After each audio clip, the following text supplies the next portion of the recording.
तो कल हमने स्टार्ट किया था पेब्रिन डिजीज़ के बारे में। तो आज हम डिस्कस करेंगे म्यूसा कार्डिन डिजीज़ के बारे में।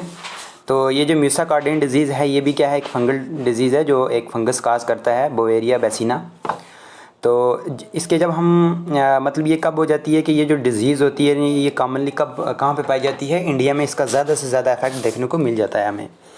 तो जब हम इसके सीज़न की बात करते हैं कि ये किस सीज़न में काज हो जाती है, तो ये जो सीज़न होता है ये विंटर में काज होती है, लेकिन जब रेनी सीज़न होता है, मतलब जब बारिश वगैरह हो रही होती है तो तब ये डिज़ीज़ जो होती है तब काज हो जाती है। किसको? सिल्क मोथ को काज हो जाती है। उसके बाद इसकी वजह से 19% मतलब 19% जो क्रॉप को क्या हो जाता है, हमारी क्रॉप को लॉस हो जाता है। देन उसके बाद जब हम सिम्टम की बात करते हैं तो सिम्टम क्या होते हैं कि जो उसकी स्किन होती है सिल्कवार्म की, उसकी स्किन से ही हम देख के पता लगा सकते हैं कि ये क्या है, म्यूकोकार्डिन डिजीज़ है। देन अब जब हम डिज़ीज़ को देखते हैं तो हम डिज़ीज़ पे सबसे पहले क्या देखते हैं, वाइट स्पॉट देखते हैं। वाइट स्पॉट देखते हैं, लार्वा जो होता है वो इनएक्टिव हो जाता है और उसकी जो इलास्टिसिटी होती है वो कम हो रही होती है, मतलब कम हो रही होती है। देन उसके बाद ये जो डिज़ीज़ होती है मोस्टली लार्वल को कब हो जाती है, रेनी सीज़न में हो जाती है। इससे क्या हो जाती है कि बॉडी जो होती है लार्वा की वो क्या हो जाती है, सॉफ्ट हो जाती है और अल्टीमेटली एक ऐसा वक्त आता है कि जब जो लार्वा होता है वो डाई हो जाता है। अब जब हम इसके मतलब एग्जामिनेशन की बात देखते हैं, इसकी ऑब्जर्वेशन की बात देखते हैं, तो ऑब्जर्वेशन हम माइक्रोस्कोप का यूज़ करके देखते हैं, माइसीलियल थ्रेड वगैरह हम देखते हैं उसकी बॉडी में। देन उसके बाद प्रिकॉशन में देखते हैं हम। प्रिकॉशन में जब भी हम मतलब इस किस्म के लार्वा को हम देखें तो हम या एग को देखें तो हमें क्या करना चाहिए कि फ़ौरन बर्निंग करनी चाहिए उसकी, मतलब जला देना चाहिए उसको, या उसके बाद प्रॉपर क्लीनिंग वगैरह करनी चाहिए। जो हमारे ग्रेनेज सिस्टम जहाँ पे हमने क्या रखे हुए हैं कि एग स्टोरेज वगैरह करके रखे हुए हैं। देन हम जब सोर्स ऑफ इन्फेक्शन की बात करते हैं तो कोनिडिया से ये जो मोस्टली ये जो डिज़ीज़ होती है ये स्प्रेड हो जाती है। इसमें क्या हो जाता है कि जो सिल्कवार्म होता है उसकी ममीफिकेशन हो जाती है। ममीफिकेशन मीन्स वो हार्ड बॉडी में चेंज हो जाता है, जैसे मतलब एक डेड बॉडी होती है तो इस तरीके का जो हमारा ममीफाइड लार्वा बन जाता है। उसके बाद मोस्ट ऑफ द जो अल्टरनेट होस्ट हैं इस डिज़ीज़ के वो हैं लेपिडोप्टेरन पेस्ट हैं, मतलब इंसेक्ट वगैरह हैं जो एक्ट करते हैं as a reservoir, as a carrier भी मतलब एक्ट करते हैं, और then as a alternate host भी एक्ट करते हैं।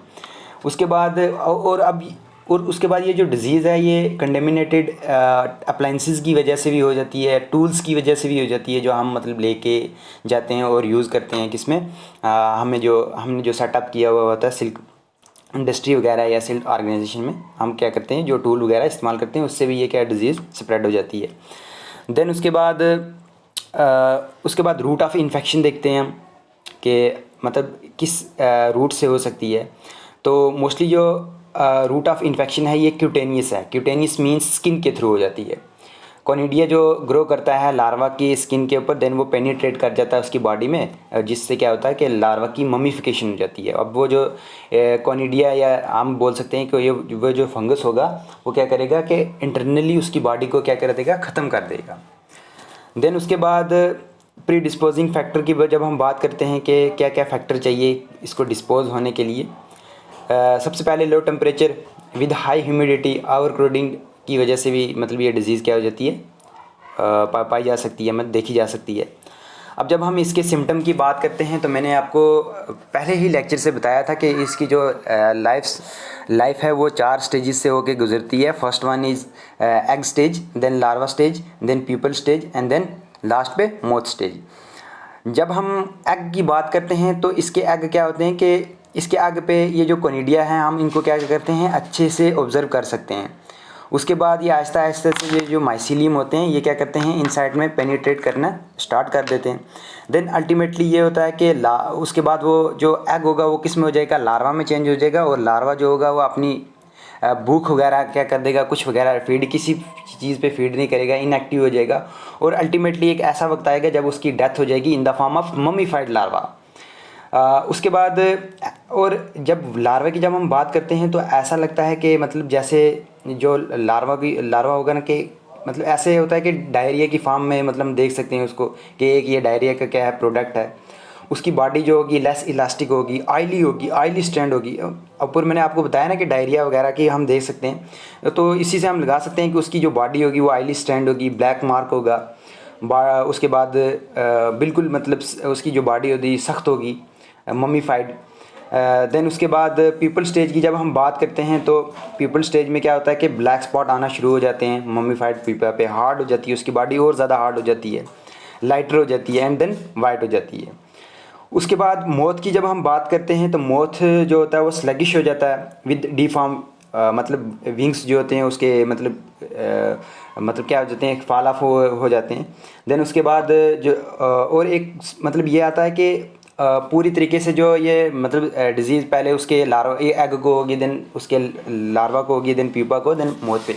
अब ये जो मौत पे होगा, मौत पे क्या होगी, ज़्यादा इफेक्ट शो करेगा, ये जो डिजीज़ होगी ज़्यादा से ज़्यादा इफेक्ट शो करेगी। जब हम मैनेजमेंट की बात करते हैं तो मैनेजमेंट किस तरीके से हम जो प्रिकॉशन वगैरह लेके हम इस डिज़ीज़ को क्या कर सकते हैं, कंट्रोल कर सकते हैं। तो सबसे पहला जो प्रिकॉशन हमें लेना चाहिए कि हमें क्या करना चाहिए, जो हम इक्विपमेंट यूज़ करते हैं या टूल यूज़ करते हैं उनको हम स्टीरलाइज़ करें अच्छे तरीके से, डिसइंफेक्टेंट का यूज़ करके। देन उसके बाद जब भी हमें ये जो म्यूकोकार्डाइन डिजीज़ के एग वगैरह दिखें तो हम इनको क्या करें, फ़ौरन से जला दें। अब जब भी उसके बाद अगर मान लो कि हमने एग को हमने ऑब्ज़र्व नहीं किया, देन उसके बाद हमारे पास क्या आ जाएगा, वो लार्वा आ जाएगा। लार्वा को हम अच्छे तरीके से क्या कर सकते हैं, आइडेंटिफिकेशन कर सकते हैं, उसकी मम्मीफिकेशन की आइडेंटिफिकेशन कर सकते हैं, उसको हम क्या कर सकते हैं, फिर बर्निंग कर सकते हैं या उसको क्या कर सकते हैं, डिस्पोजल कर सकते हैं। देन उसके बाद अब ये जो डिज़ीज़ होती है ये किसकी वजह से जो होती है, लो टेम्परेचर की वजह से एंड हाई ह्यूमिडिटी की वजह से। तो हमने कंडीशन ऐसी सेट करनी है कि जिसमें हम अवॉइड कर सकते हैं लो टेम्परेचर को, हाई ह्यूमिडिटी को क्या कर सकते हैं, अवॉइड कर सकते हैं। ये प्रॉपर मतलब जो टेम्परेचर चाहिए ग्रोथ होने के लिए हम वो क्या कर सकते हैं, मेंटेन कर सकते हैं। उसके बाद जो ये जो डिज़ीज़ होती है मोस्टली कब हो जाती है, रेनी सीज़न में हो जाती है। रेनी सीज़न में विंटर के दौरान हो जाती है। तो हम क्या कर सकते हैं कि रेनी से मतलब बारिश वगैरह से जो हमें मतलब हमने एग वगैरह की इंस्टॉलमेंट की हुई होती है तो हम उसको बचा सकते हैं।